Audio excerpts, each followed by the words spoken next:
Hi, this is Contemporary Black Voices, Hot Topics. My name is Dr. Sharon Michael Chadwell, and today we also have Chris Dawkins as well as Caleb Alexander. Now, we're going to be talking about 4 topics, possibly 5. We are going to be talking about Louisiana versus Calais case. We will also be talking about the Texas DEMS and the Quorum break. What are freedom cities? And then finally, we're going to go into this information about the job loss report for blacks since January. What about Cincinnati? Okay, I'm going to let you start out with Cincinnati. Okay, the home state of the Buckeyes. Game coming up, folks. Anyway, in Cincinnati, there was a gentleman, a white guy, who had slapped a black guy and called him a racial name. I think he might have called him the racial name. Was it before or after he slapped him? Didn't make any difference anyway. The two things going together called for an ass whipping. Okay, so he got an ass whipping, and folks are now talking about what they want to do. They never charged the white guy for slapping him, but they did charge the 2 or 3 black people for doing that. Carl, do you have a clip for us to look at? No clip, no video clip. Okay. These are the people who were charged with beating up this white guy in Cincinnati. Now, for any of you who know, first of all, I'm from Ohio. Cincinnati is what I would say one of the most racist cities in Ohio. I mean, other than, down there on the river, on the Ohio River. But Cincinnati has always been that way. If any of you remember Marge Schott, who was the owner of the Cincinnati Reds, there was always a problem. And currently right now, one of the Browns is having a problem signing one of the black players for the NFL for the Bengals. So there's been a lot of stuff going on within Cincinnati. Also, there was a white lady who tried to get involved in this fight, and she got knocked the F out, okay? And she has raised, I think it was what? Over $400,000. Over $400,000 in her defense. You see there in that particular clip how she's laid out on the ground. One of them sisters hit her with a haymaker, and she was out immediately. So, this kind of stuff seems to be happening all around. We just finished talking about on the show about what's happening in D.C.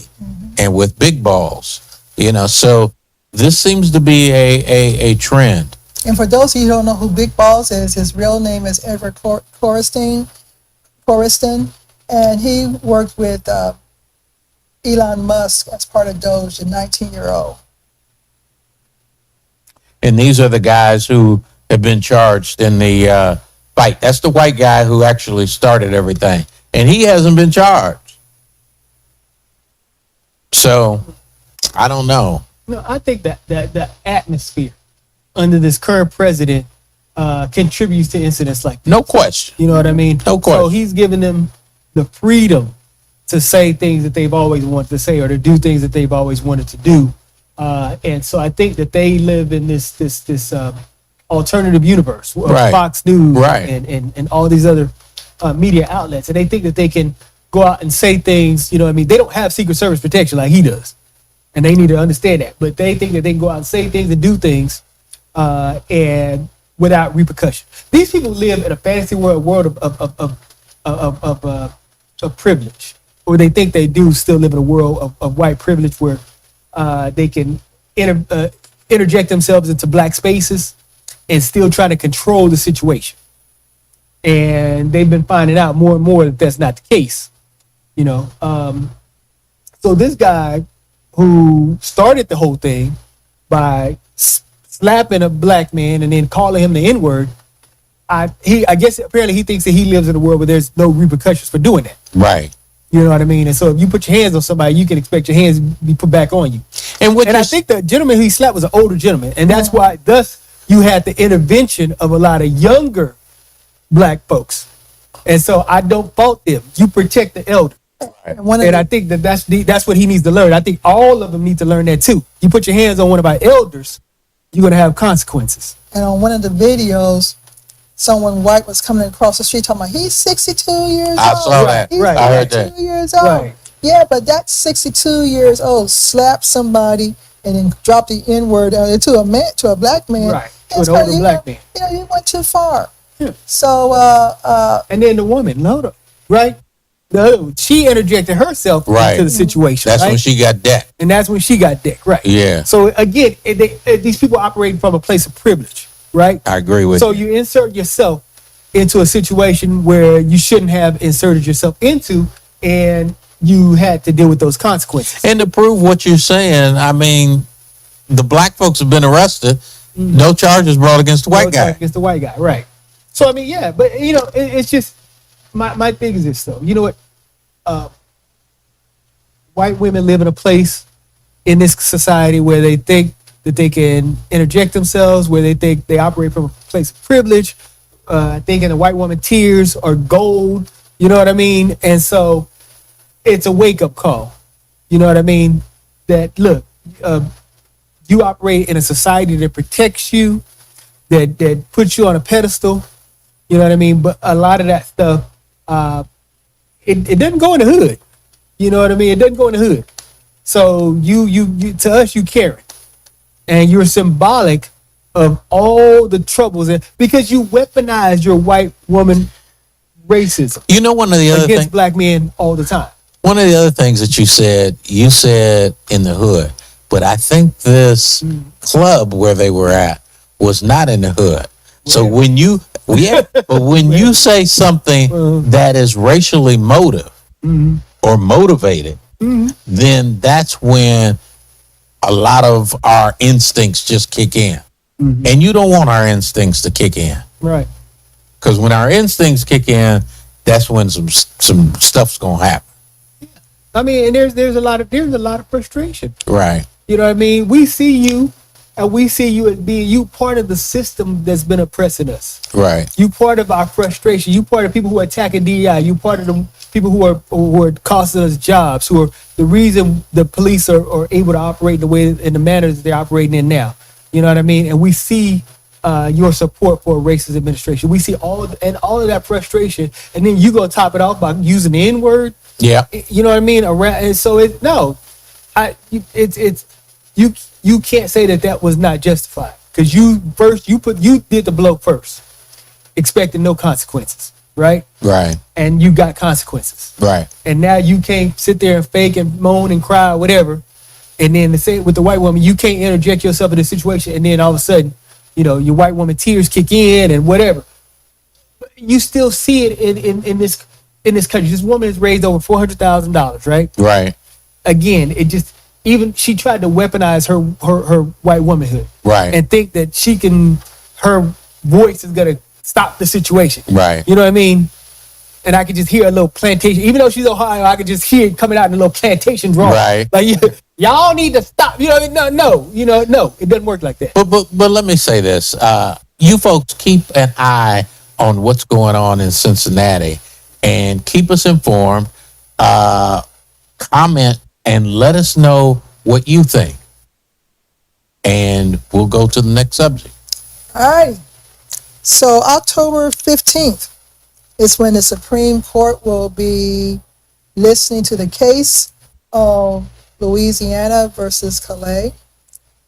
This has been a case that Clarence Thomas has been pushing that will completely destroy the Voting Rights Act. And in that case, there's a redistricting map issue. And the question comes, when you're redistricting, is it considered to be racially motivated? And this is an important case because Texas, which is our next topic, the governor is literally trying to remove all Black and Hispanic representation in the congressional districts. So this is a powerful case. This is one to where, again, why does voting matters? because it's cases like this that come back up where right now we're vulnerable. You know, if and I hate to say it because Clarence Thomas has enough votes right now to really get this case overturned. So let me ask this. Does that mean that the Supreme Court, if Newsom decides to do it, they could overrule him? No. Once they do this, if they want to throw themselves off that cliff, let them. The Supreme Court? Yeah, let them run the coin to the ditch. Okay. Please. Because sometimes you got to give the people what they ask for. And if this is the game they want to play, let's play it. I'm all for it. But wait a minute, I'm missing something. So if the Supreme Court rules and says that California cannot redistrict, it's not against California. I understand. It's nationwide saying that you can redistrict. Okay. Right? You can redistrict. It doesn't matter. It whatever, based on whatever you want to redistrict on, right?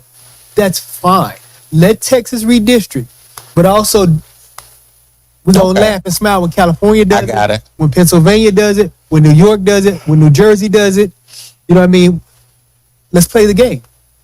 Let's play the game. Like I said, my grandma used to say, sometimes you got to give the people what they want. Because Right. the reason why we had these districts, like in Houston, Houston has a large black population. Right. But governor wants to shrink it to where they're putting 2 blacks to where the voters have to vote, have to vote, for or against. Right. The district that Jasmine Crockett, lives in, she's now having to compete with another black person because they moved her into his district. Right. They want to consolidate districts or rejig it and stuff. Yeah. So They're trying to get we rid of it. already know that these maps are gerrymandered. They're very, very racially oriented. But if the Supreme Court does rule in favor of what Louisiana did, then it can kill the Voting Rights Act as we Let it know die. it today. But but at the end of the day, numbers are numbers, right? So each district has to represent a certain amount of numbers. It's capped, right? So that's fine. You know what I mean? Because at the end of the day, the numbers are numbers. And you're not going to be able to, there's not going to be enough white people for you to give them the majority in every single state. You can't give white folks a majority in Alabama and Mississippi and all these other places. The numbers just aren't there. You know what I mean? So you're going to have black representation. You can play the game all you want to. but they can minimize it. They can try to minimize it because you're going to have the majority in that district. In each district, majority is going to have to be white or Republican, right? But at the end of the day, you're going to run out of white folks in Mississippi. At the end of the day, you're going to run out of white folks in Alabama. The numbers are the numbers. Louisiana And Louisiana. and Georgia. At the end of the day, you're going to run out of numbers to play with. Well, South Carolina. They'll find him a Tim Scott.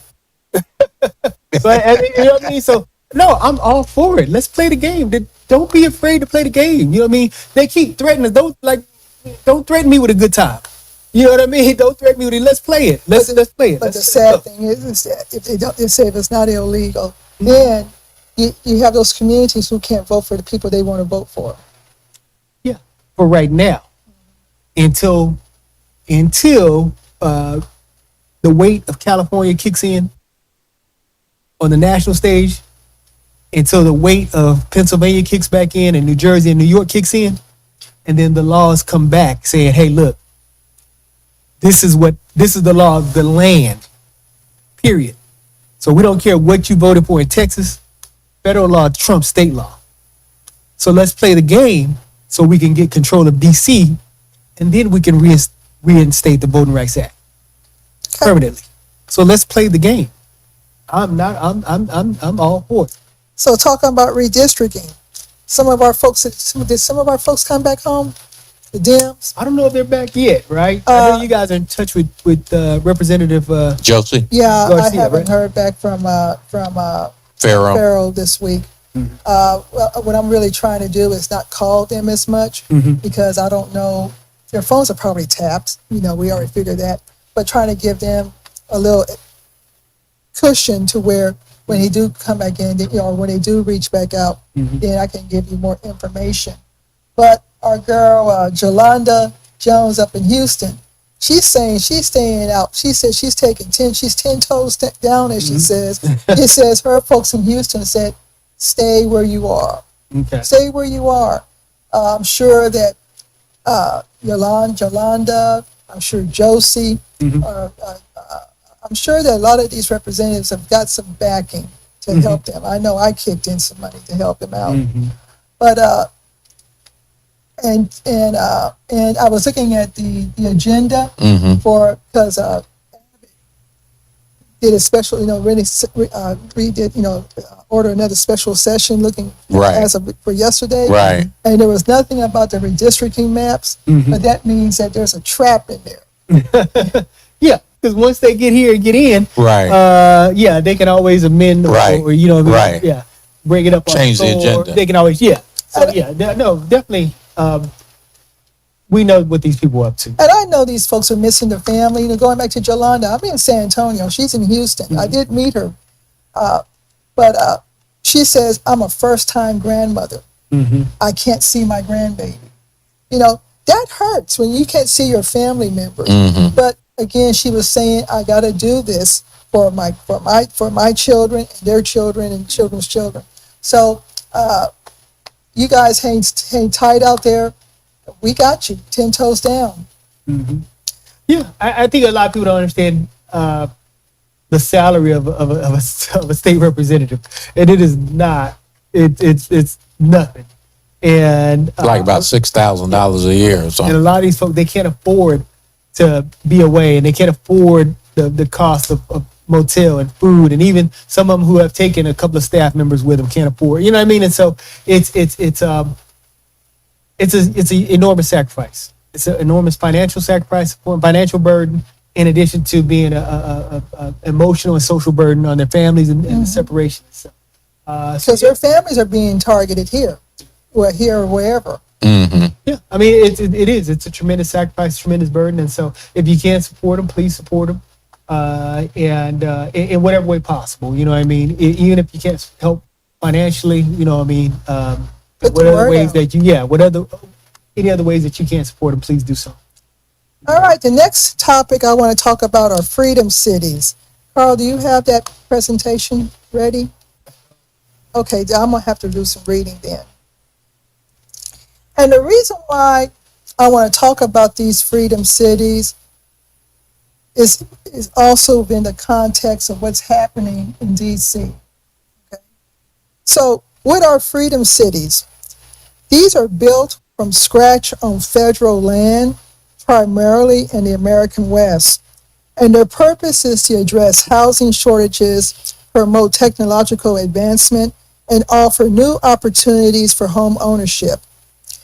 There is some regulatory relief in that these cities would be exempt from many federal regulations such as EPA, IRS, labor laws, allowing for experimental governance and streamlined development. There's an economic focus. It's envisioned as centers for biotech, energy, data infrastructures, and other emerging industries. The political origin, of course, Donald Trump was part of that as a broader campaign to revitalize American infrastructure and living standards. There are some private sector support, and probably the reason why we saw these guys on the day during the inauguration, billionaires such as Peter Thiel and Mark Anderson, along with organizations such as the Charter Cities Institute and American Enterprise Institute, have championed this idea. And there is a legislative movement. A proposed Freedom Cities Act outline how federal enclaves can be created to bypass traditional regulatory frameworks. So, and this is part of a Project 2025 initiative as well. So I'm going to skip over to this last page. Well, even though, to me, this is a quacking duck, guess what we have in Texas? Well, we know that Elon Musk has a city outside Bastrop, Texas. Now they're saying that it's not a freedom city, but again, this duck is quacking loud. And so Elon Musk is developing a privately owned town in Bastrop County, Texas, which shares some ideological DNA with Freedom City's concept, especially around privatized governance, deregulation, and tech-driven development. Yes, Black folks, you are legally allowed to live in his city or any other town in the United States under federal and state law. However, it becomes a question of affordability, employment access, and cultural belonging. So, we already know that folks like Peter Thiel, who's South African, Elon Musk, who's South African, they all grew up under the apartheid movement. I don't know about all these other folks involved. We already know that Mark Zuckerberg basically stole Facebook from those two guys, Right. those twins. We already know that to become a billionaire, you've got to do some dirty stuff to get to that level of financial, I guess, success, okay? But these cities, because they're deregulated, it seems to me that we start looking at the labor laws, when they talk about deregulating EPA, there's a lot of, I don't have to do this.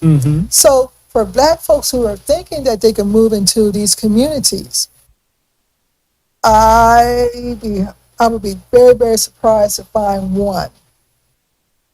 My thoughts are what? It's so contradictory, right? So, for one, without these laws, right? Who wants to live in a city with dirty water, right? EPA, no EPA regulations, no building codes, and all this kind of stuff.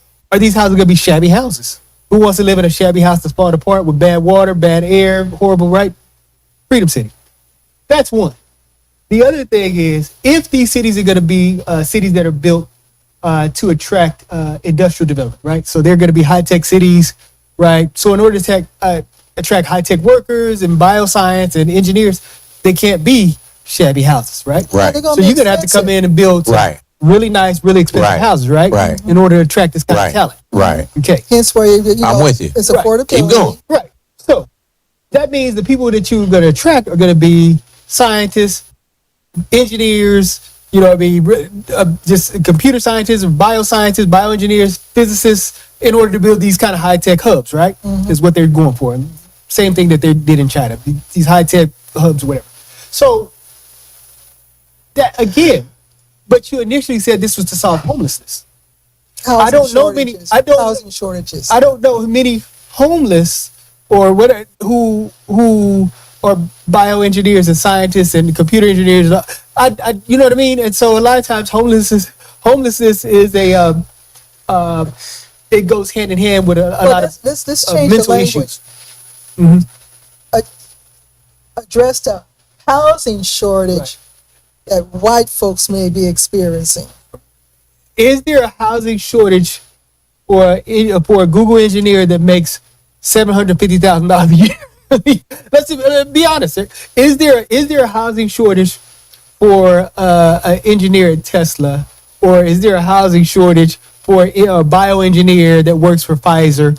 Is there a housing shortage? Now, these freedom cities, although they're going to try to attract the top notch, these freedom cities, this may be a way to attract the big balls, the Edward Courtesans, you know, those the 19-year-olds to come work for, you know, these organizations, because these freedom cities, this is called, are owned by these billionaires. Right.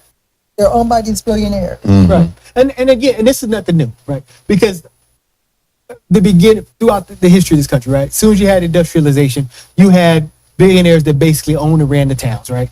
You're the big guy in the town. You have a factory. You're the biggest employer. You run the town. You know what I'm saying? You determine who's going to be mayor. You determine who's going to be sheriff. You know what I mean? And so, and it's always happened. You know, all the way back to the days of Henry Ford. Henry Ford could tell you he's not going to be the next mayor. This guy's going to be the next mayor. And he's also an employee. And so you've always had the situation where barons or robber barons or industrial barons or giant industrialists who basically have controlled and ran the towns that their factories have been in or their corporate headquarters have been in. You know what I mean? So this is not something that's new. It may be a modern iteration of this based around instead of based around industrialization or industrial cultures. But this is not really anything new. And they, but my thing is this, that it's so contradictory. I mean, it's contradictory. Mm-hmm. You know what I mean? It really is. So So do you think that, hate to say it, do you think that this is, and this again, I was reading another article on this, that Washington, D.C. may become a gift given to Peter Thiel? Do you see that happening? Washington, D.C. is a gift. Whoa. Would Peter Thiel want Washington, D.C.? But I mean, Well, and the reason I'm saying it is because there's already, I mean, you got to go into the dark side of the internet sometimes to see some things, right? I understand. There's already this push to, goes back to Hitler, just bulldoze the black communities. Oh. No, I don't see it. He doesn't need to own Washington, D.C. because he owns the president. You know what I mean? Because he's trying to give it away, a section of it. Right. No, I don't. And them houses that's in D.C., even in the black areas, are now $1 million homes. Mm-hmm. Yeah. I mean, there's, I mean, really, you have to have a worker class in D.C. And the problem with You used to. no, I mean, but what I'm saying is you still have to have you still kind of do have to have a worker class, right? In DC that reports to work, blah, blah, blah, blah. So, and you want that worker class. The reason why people had built maids quarters, because you know what I mean? You don't want your worker class to have to come from Maryland and drive all in, and you have to, why are you late? Especially if I need you right now. If I need you right now, right? The baby's been crying. Why are you late? You know what I mean? So you want housing. You want housing for your worker class, and the blacks in DC constitute that worker class. You know what I mean? Those black jobs. Yeah, those are the black jobs. They have to come in, cut the lights on, they get the coffee started, make sure the floors are clean, the toilet paper's in the bathroom, whatever. I mean, but also, just some of your lower tier and I think workers. And I think you're right. I think what's going to end up happening is if these freedom cities come about, then those factories that are there, you're going to have the physicists and scientists and whatever who are there, but there's also going to be that working class people that you're talking about. And what I think is going to happen is that their rents will be subsidized. Okay. Right. In other words, you can live here and you don't have to pay any rent. Okay. Now I'm treating you however I want to treat you at work. So you'd say, well, I think I'm going to quit. Okay. Be like, bye. Yeah, but if you quit, you ain't got no house no more. Okay? Right. You don't have anything like that. So a whole lot of that, and human nature is you always going to live more than likely above your means. So you're living above your means. You can't go anyplace. You're stuck in this job. They controlling everything that you got. Probably the Wendy's and the McDonald's or whoever it is are being subsidized by these people who own the Freedom City. So you can go in there and pick up a sandwich for maybe $2 or whatever, and I'm picking up the rest. Yeah. No, there was a documentary right now. I don't know if it's on Amazon or Netflix that talked about how they still have basically sharecropping in Louisiana. And people were saying, well, why don't they leave? Well, why don't they leave? Go where? With what? You know what I mean? And so this is what they know. Right. And this is what their folks brought them into at a young age. Right. And they're, a lot of them aren't even equipped because they started out on the fields when they were so young. They really didn't get the benefit of an education. And so you can hear the people that they interview, you can hear them talk. And it's really clear that they didn't have the benefit of education. And this is all they knew. And the people who own these giant farms or plantations or whatever, they treat them like slaves. They beat them, they whip them. Yeah, it's a documentary. It's a documentary. It's I'm about to look for that. It is. They beat them and whip them. Yes. And then there was one lady who had escaped and she ran through. She was hiding in the forest, and they said her daddy, "You better go get her and bring her back." And he was going looking for her and calling out to her. And I think some man who was driving by the highway ended up rescuing her. Yeah, that was a You movie. saw that one? It was a movie. So I saw it. Kiki Palmer was in that movie. Okay, so what I was watching was a documentary. Okay, Kiki Palmer was in a movie. So yeah, so it could be based on that story. It might have been. Yeah, they took her and some people who were kind, and the woman said, yeah, they were much kinder. They didn't beat me as much. As much. Yeah. So you have, and so the tech equivalent to that, to that farming would be what you were just talking about. Leave and go where? My housing is subsidized. My food is subsidized. I'm living good. You know what I mean? And so where am I going to go and find these kind of benefits? You know what I mean? So yeah, it's a modern day technical version of slavery. You know what I mean? Wow. Freedom Town. So there are things you have to watch out. There's a lot of questions I have about these freedom cities, but Absolutely. I'll save that for another time. Well, I just wanted, sometimes, I see some stuff out there on the internet. I just want to introduce to, I don't know if I'm the only one seeing this at 3:00 in the morning. But if you're from Bastrop, Texas, and you're close to where Elon Musk is building that town, please put a comment about what you're seeing and what you're hearing. If not, I guess I'll do some more research. And then finally, last week we talked about job loss, and a certain person suggested that the research department pull out some stats. So I contacted the research department, and the information was given to me. So this is the job loss since 2025 for Black men and women. So Black men, the employment trends in 2025, in terms of the unemployment rate, it rose to 7.2% by July 2025, and that's the highest since December 2021. And this marks a reversal from the historic low of 5% seen earlier in the Biden administration. There's some sector-specific impacts. Of course, the federal employment saw a steep decline with 84,000 jobs. We're talking about Black men lost since January. And Black men are often employed in stable government roles and are disproportionately affected by these cuts. Comparative data, white workers saw 3.7% unemployment as opposed to Black men at 7.2%, Hispanic workers 5%, and Asian workers 3.9%. And so these economic downturns continue to hit Black workers the hardest, with slower recovery rates and deeper job losses. And so I pulled this information to my cite your sources. I got this information from not only the Joint Center for Political and Economic Studies, Black Enterprise also has this information as well. Now, this is why, again, voting matters. The Joint Center for Political and Economic Centers know that young Black workers from the ages of 16 to 24 face a staggering 14.5% unemployment rate. So I'm going to stop right there and we'll talk about the Black men and talk about Black women in a minute. Thoughts? Oh, yeah. Go So ahead.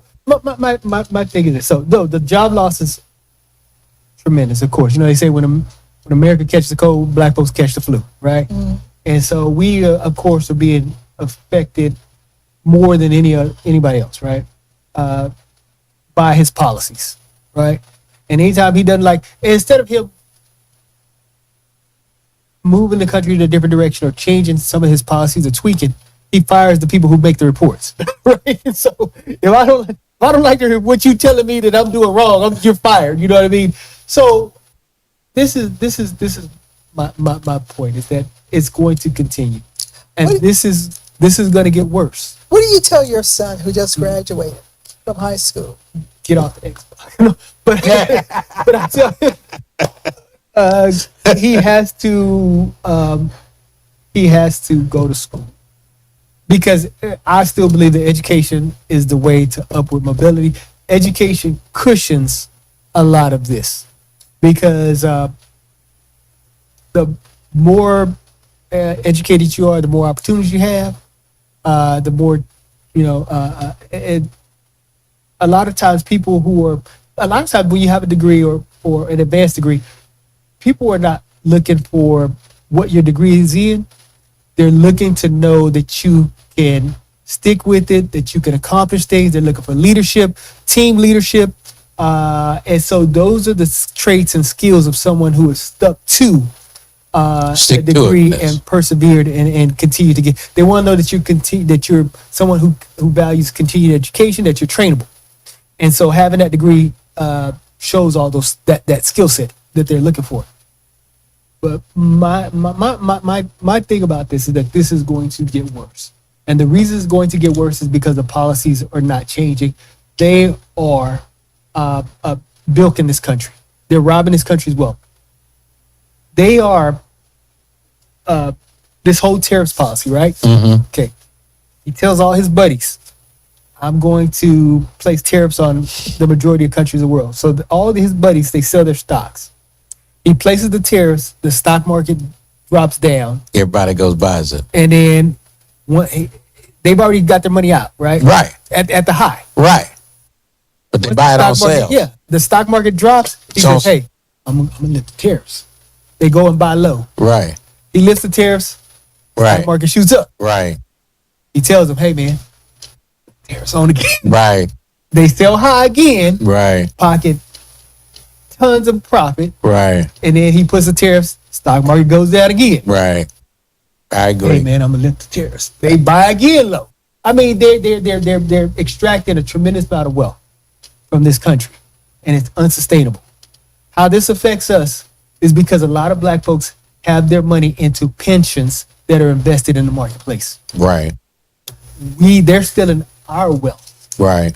that are tied up in pensions. That's our retirement, right? Right. That's being stolen. Black wealth is also the majority of black wealth in this country is tied up into their house. Right. And so once this continues, this is going to trigger a housing crash, and it's going to wipe away a tremendous. So not only are we losing our pensions, Mm-hmm. we're going to lose our wealth, and once the value of our houses crash, Mm-hmm. and that's how this is going to affect us. Right now, this job loss data is what you're seeing is just the preliminary symptoms of what's going to be a larger crash for us. And so again, this is not good numbers. Horrible forecast for us, not good numbers, and we are feeling it more than any other population. But again, we're the canaries in the coal mine. Always, we are. So the research department got some information about black women. Okay. You don't know about this research department, do you? That research department is fantastic. Okay, this is about black women. Unemployment rate jumped from 5.1 in March up to 6.1 in April, then slightly decreased to 5.8 in June. Over 300,000 black women exited the workforce between February and June. I don't know if exited was to me is the right word. Right. Okay? Exit sound like it's voluntary. Job loss breakdowns. April alone saw 106,000 jobs lost among black women. Federal job cuts, i.e. USAID, the Department of Education, and DEI rollbacks disproportionately impacted black women. Structural factors. There's an overrepresentation in vulnerable sectors such as education, healthcare, and administrative support. There's limited advancement opportunity and systemic bias compound the impact of these layoffs. And so many black women are turning to entrepreneurship, Yes. gig work, and community leadership. Black women-owned businesses grew 7.1% year over year, now generating over $118 billion annually. These trends reflect deepening racial and gender disparities in the labor market. Economists warn that without targeted policy interventions, black workers, especially women, will continue to bear the brunt of economic instability. And advocacy groups are calling for inclusive recovery strategies, investment in DEI, and support of black-led enterprise. Yes. My answer is yes. No. So no. Again, the sisters felt it because of education, right? And DEI initiatives. The sisters definitely feel it in a lot of the positions that they hold. And as they continue their attack on education, the sisters are going to continue to feel that. As they continue their assault on DEI, the sisters are going to continue to feel that. Black women entrepreneurship, definitely important, definitely a cornerstone. And it definitely needs to expand. Well, I'm seeing a lot of stuff come across my Facebook page of all of these Black women who have some phenomenal looking products that they're selling out there. Yeah. And I'm talking about one sister. I can't think of the brand, but she took her purse that she designed. Took her what? Took her purse. Okay. And she designed and and is now marketing over to a high-end luxury store brand and was comparing the products. She says, my product looks better. We're seeing a lot of this. We're seeing Active Black. Now, I have some of their shirts, and they are it's an excellent product. In fact, this group of men put together, I don't know which athletic team they dressed, but they did dress one of the Olympic Black Is that the teams. Sudanese team? You don't know it was a Sudanese team? I'm not sure. Not sure. Okay. It could be them. But yeah, we need to support our businesses. We really need to support our businesses because. And also, again, reach out across the Atlantic because there are sisters over there in Africa who have products that are designed for Black women. And that's you don't have to reinvent the wheel. They already have products And that it's are coming designed. across- Import those. It's coming across the Facebook page. Import those products. There are sisters. There's a huge African diaspora community in China. And I'm Is not sure there? yes. And they're already in the import-export business, but they're shipping products to Africa. Hook up with those brothers and sisters in China, and you can control your own marketplace. If you want hair, Wow. you can hook up with a brother or sister in China and get your hair. You can control the hair You store. got an address? I can look it up. But you can have your own hair store dealing with your own folks in China who are bringing that stuff over. Your hair, your nails, and all the other stuff like that. We can deal with each other. We don't have to deal with anyone outside. Exactly. I'm agreeing with you 100%. What this is doing to our Black folks is it's causing us, you are not going to be able to continue because of the job rates, the rates. You are going to have to do business yourself, and we have to do business with each other. Exactly. Okay? To be able to continue. Right. We've got to close the gap, okay? And we begin bartering, trading, and whatever it needs to do, but between each other. Yeah. That is the only way we survive. Absolutely. Period. Let's do business with each other. Yes, let's do business with each other. And create our own Black economic ecosystem. Right. You know what I mean? And so it's there. You have an entire continent worth of Black folks that are doing business, that have Black products, that are doing mobile phones. You want to bring mobile phones over here? They manufacture mobile phones over there. You know what I mean? Whatever you want over here, they manufacture it over there. Right, You can right. bring it. We can deal with each other, Right. do business with each other. We have to. So what's going on is this administration is taking us back to a time where they want to go back, right? Which I don't have any problem with. Because again, when you talk about the 50s and the 60s, before integration, we dealt with each other. Right. This is how we had strong communities. Right. This is how you had Black Wall Street. Right. Right? Us dealing with each other. Black funeral parlors, Black business, Black hair stores, Right. black grocery stores, right? Right. This is us supporting us, dealing with each other, this Black dollar circulating within the Black community. And so we need to go back to that, where Black dollars are circulating in the Black community, where we're buying from each other, where we're selling to each other, where we're trading. There's no product that we don't already manufacture that you need to go out of your community to get. I'm with you 100%. I hope that we will expand to be able to do a topic on this. I would also like to do a topic on education that we talked about. Yeah. What is the future of education for our people? What's going to happen as far as that's concerned? So I'm hoping that we can do some of those things as we progress into the fall. We can do black online charter schools. We can Right. do it. We learned that. It can be done. We learned it during COVID. We learned during the pandemic. Right. You can educate children online. Right. So we can have an entire black curriculum Right. with the most brilliant black professors online educating our kids. Right. Because I'm going to tell you something. They not going to educate our kids. Your oppressors will never give you the tools Right. to overcome that oppression. Right. It's going to be up to us to teach Right. our kids. All righty.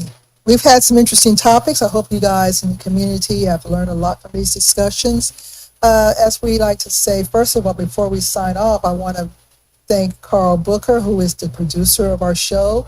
He takes a lot from us, puts up with us, but I think overall our heart is in what we're doing, and hopefully you're learning something else to help you resist this situation that we're in right now. And with that being said, this is Contemporary Black Voices, our Hot Topic segment, where we tell our stories our way.